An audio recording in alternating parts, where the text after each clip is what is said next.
അങ്ങനെ ഇതേ കണ്ട കഞ്ഞിവെള്ളം കുടിക്കണം കേട്ടോ, വേറെ ഒന്നുമല്ല.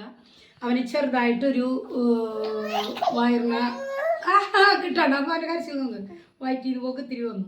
അധികം വന്നിട്ടില്ല, ദിവസം 2 വട്ടമൊക്കെ പോയി. അതങ്ങനെ ലൂസായിട്ട് അത്ര ലൂസായിട്ടും അല്ല കേട്ടോ. അപ്പോൾ ഡോക്ടറെ അടുത്ത് ഇന്നലെ കൊണ്ടുവന്നപ്പോൾ ഡോക്ടർ ചീത്ത പറഞ്ഞ് ഓടിച്ചു. കഞ്ഞിവെള്ളം വീട്ടിലുണ്ടോ അത് കൊടുക്കുന്നത് ബാബു സാർ, കുട്ടികളുടെ ഡോക്ടർ ഉണ്ട് നമ്മുടെ തിരൂര് മെഡിക്കൽ കോളേജിൽ ഇരിക്കുന്ന സാറാണ്. മെഡിക്കൽ കോളേജിൽ പോയിട്ട് അതിൻ്റെ തലേന്ന് നിങ്ങൾ കാണിച്ചിട്ടുണ്ടായിരുന്നു കേട്ടോ. പ്രൊഫസറാണ്. മെഡിക്കൽ കോളേജിലത്തെ പ്രൊഫസറാണ്.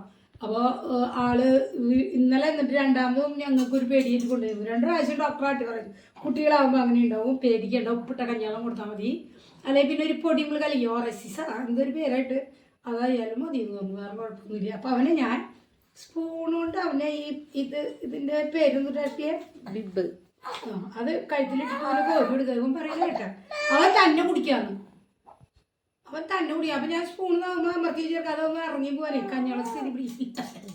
അവന് കഞ്ഞോളം സ്ഥിതി പിടിക്കുന്നില്ല കേട്ടോ ഗൈസ്, അതും വേണമല്ലോ പറയാ, മധുരല്ലോ കണ്ട അവൻ പിടിക്കുക.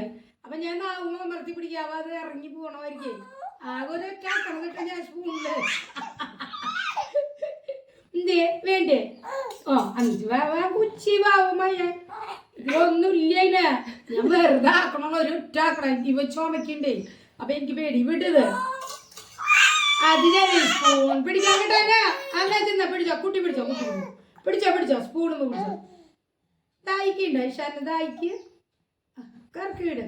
അപ്പോൾ അതോ അങ്ങനെ ഉണ്ടെങ്കിൽ അങ്ങനെ പേടിക്കണ്ടെന്ന് ഡോക്ടർ പറയുന്നത്. കഞ്ഞിവെള്ളം കനം കുറച്ച് കൊടുത്താൽ മതി എന്ന് ഡോക്ടർ പറഞ്ഞു കേട്ടോ. അപ്പോൾ അങ്ങനെ ഉണ്ടെങ്കിൽ നിങ്ങൾ പേടിക്കണ മഴയത്താണ് നോക്കിനപ്പോൾ ഉള്ളവരൊക്കെ അങ്ങനെ ചെയ്യാം.